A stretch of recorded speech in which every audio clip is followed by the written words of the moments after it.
kala go'a bariga Afrika East African Rift wuxuu bilaabmay inuu sameysmo qiyaastii 22 ilaa 25 milyan oo sano ka hor waxaana loo tixgeliyaa inuu ka soo askumay godka weyn ee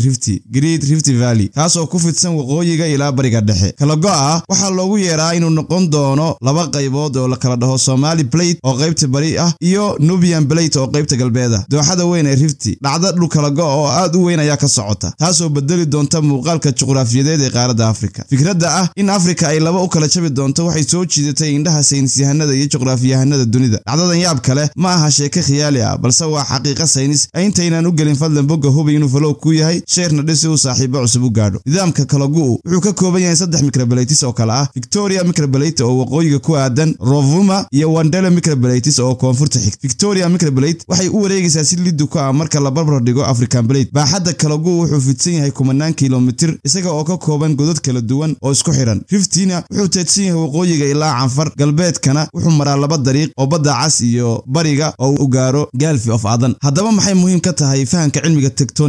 cilmiga tectonicsku waa barashada gogosha dhulka wuxuuna sharaxaa dhaqdhaqaaqa lakabyada dhulka waa cilmi muhiim u ah fahamka kala qaybinta qaaradda Afrika oo mustaqbalka noqonaysa laba qaaradood dooxada Rift bariga Afrika waxa tusaale wanaagsan ay u tahay goob uu ka sameysmay tectonicsku ay kala tageen oo lakabyadu kala dhaqaaqeen iyadoo saxanka qaaradda Afrika uu hadda u muuqdo laba qaybood oo kala duwan saxanka tectonicska ee Soomaalida iyo saxanka Nubianka kuwaas oo u dhaqdhaqaaqaya laba jiho oo iska soo horjeeda dhaqdhaqaaqa tectonicska iska soo horjeeda wuxuu cadeynayaa abuuranka bad cusub oo noqonaysa tan lixaad ee adduunka laakiin sidoo kale wuxuu qaabaynayaa juqraafi ahaan bariga Afrika isagoo la mid noqonaya habkii mar hore loo kala qaybiyay qaaradii weyneed ee Pangaea oo sababtay abuuranka badweynta Atlantika haddii saxanka Nubianka ee Soomaalida iyo kan kale ay sii kala fogaadaan dalal sida Uganda Zambia iyo Ethiopia waxay yeelan karayaan mustaqbalka fogbad baaritaan juqraafiyadeed oo dhawaan iyo sawirrada dayax gacmeedyada ayaa bixinaya cadeymo ku saabsan kala tagga iyo kala jabka qaaradda haddana habka kala go'u wuxuu qaadan doonaa malaayiin sano hadda saxanadu waxay kala socdaan celcelis dhan 0.2 inches 7 mm